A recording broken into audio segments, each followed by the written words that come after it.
This episode dives deeper into Javier's journey, filled with emotion, determination, and a test of his resolve. Javier stood before the Dragon King. The air in the throne room was thick with the scent of ancient power and gold. Verkus, the mighty dragon, lay lazily across a grand sofa, half buried in mountains of glittering treasure. He cracked open an eye, a flicker of irritation in his gaze. "How did you get in here?" Verkus' voice was a low rumble. "I set up a really strong space distortion spell." Javier remained unflinching. "I asked Lord Tyrannus. He told me the pattern." The Dragon King's eyes narrowed. "My father," he muttered, before noticing the unyielding resolve in Javier's expression. He let out a heavy sigh, covering his face with one hand. "Ha! You're his ally, so of course you'd do anything to get here.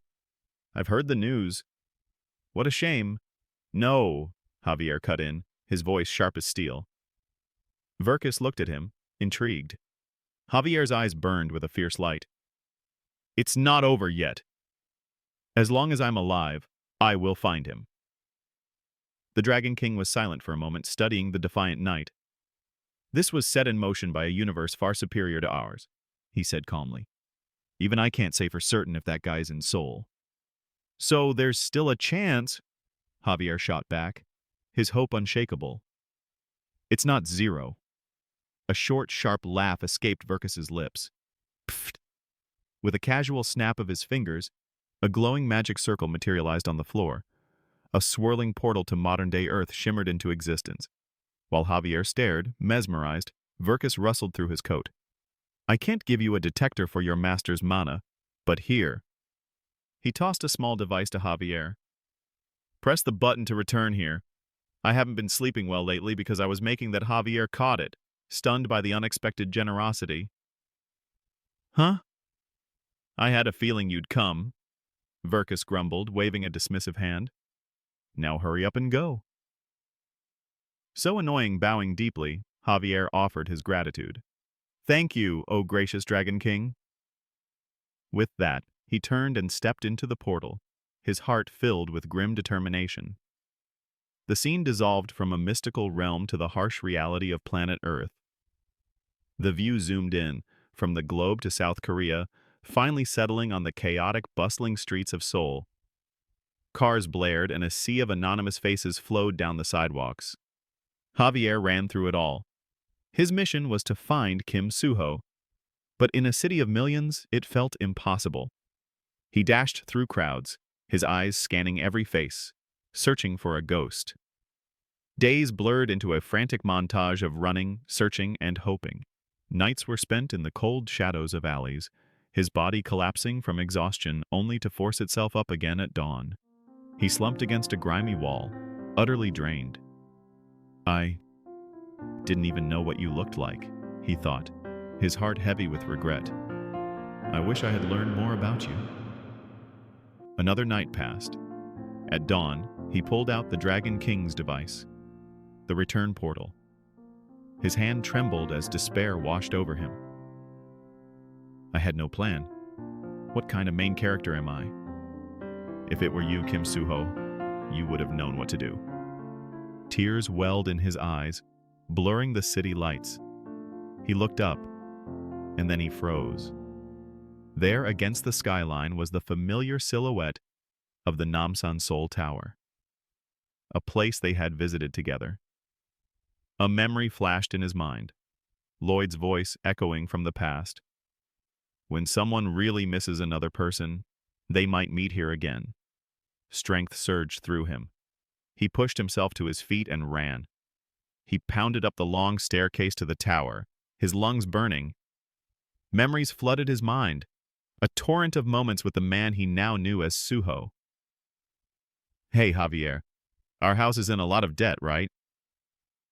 He pushed harder, cresting the top.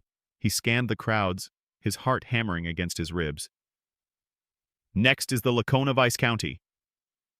He ran through the throngs of people, frantic. "Who said we were friends, you arrogant fool?" The memory stung, but even then he'd felt the guilt hidden beneath the anger. his vision blurred with sweat and tears. The final memory hit him, the most painful of all. Lloyd, smiling in his last moment. It's time for the extra to exit the stage. Take good care of this world. Main character. Javier swayed, his body screaming in protest. His gaze shifted one last time, and then he saw him. Standing just a few meters away was Suho. Time stopped. The noise of the city, the chatter of the crowd. It all faded into a dull hum. His entire world narrowed to that single stunned face. Suho's lips trembled as he whispered, his voice barely audible. Javier? Javier, drenched in sweat and gasping for air, slowly closed his mouth. And then, at last, he smiled. A smile of pure, unadulterated relief. After everything, they had found each other again. The Frontera estate was alive with celebration. Banners fluttered in the breeze, and the joyous sounds of a festival filled the air. At the center of it all, a large sign read, "Welcome, Lloyd Frontera." The Count stood before the crowd, his voice carrying over the cheers. "Today marks the 5th anniversary of this festival," he announced, "and the 5th anniversary of the day he left us. But we hold on to the hope that today he will finally return." The crowd roared in agreement. From a balcony, the small, fluffy creature Bibyong watched the fireworks, its eyes wide with wonder. "It's so pretty." "It's good to see you so happy, Bibyong," a demoness named Ardafun said gently. "When I first met you, you were so sad." "Bibyong was lonely," the creature chirped, its voice tinged with old pain. "To be separated from the one I like was painful. I thought of leaving, but you were all so kind to me. Bibyong is happy here elsewhere." The celebration continued. Orcs and elves performed dazzling routines, while soldiers shared drinks and stories. "Congratulations on the promotion, Tords!" Officer Greek slapped his friend on the back. Tords sighed. "That's karma, my friend." Amidst the festivities, a quiet moment of hope was shared between Julian and the swordmaster Sarajard. "Are you watching for the Queen, Julian?" she asked. "Yes," he replied, his gaze fixed on the horizon. "I was just wondering if she would come this year." "The ministers surely oppose it, but she attends every year," Sarajard noted. Suddenly her eyes widened as she sensed a powerful aura. "It seems I've underestimated Her Majesty's willpower." Just then, the grand royal music began to play, announcing the Queen's arrival. Meanwhile, halfway across the universe, on the observation deck of Namsan Tower, Kim Suho stared in disbelief. "Are you really Javier?"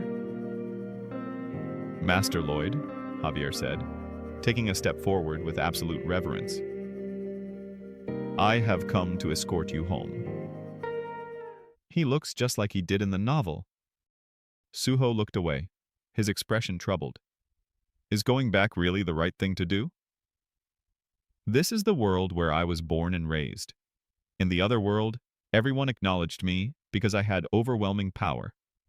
A cheat, you could call it. But here, I have nothing." "You are mistaken, my lord," Javier said firmly. "The people of Frontera miss you, not your power." "But that power was a fluke of crossing dimensions," Suho argued, his voice rising with frustration. "If I go back, I'll be strong again, but it will feel like I'm running away. In this world, everyone has to struggle to live. I ran away because I wasn't strong enough to handle it." Suddenly, Suho's best friend Jiong shoved him forward. "Stop talking such nonsense!" Javier instantly moved to strike him down, but Suho intervened. "No, Javier, stop! He's my friend," Jiong looked Suho in the eyes, his own voice filled with emotion. "I wanted to die, you know? I felt like useless trash. I gave up and ran away too. But then, I started working, living my life, and I realized running isn't the answer. Everyone in this world feels useless sometimes, searching for a place where they fit, for their own cheat ability. You found your world, Suho. A world where you are the greatest estate developer there is. So go." Suho looked from his friend's earnest face to Javier's hopeful one. Javier gave a slight, encouraging nod. Taking a deep breath, Suho finally made his choice. Javier pressed the button on the device given to him by the Dragon King. A brilliant, golden light enveloped them. Suho and Jiyoung shared one last look as friends. Then, Suho and Javier rose into the air, disappearing into the sky as a shooting star. Back in the fantasy world, the mermaids, the centaurs, and all the magical creatures looked up at the golden streak crossing the heavens. The Dragon King watched from his lair, a knowing smile on his face. "So?" he rumbled. Javier brought him back. From high above, Kim Suho, Lloyd Frontera, looked down at the thousands of lights twinkling across his estate. A sense of peace washed over him. "It's good," he thought. "Everyone is safe."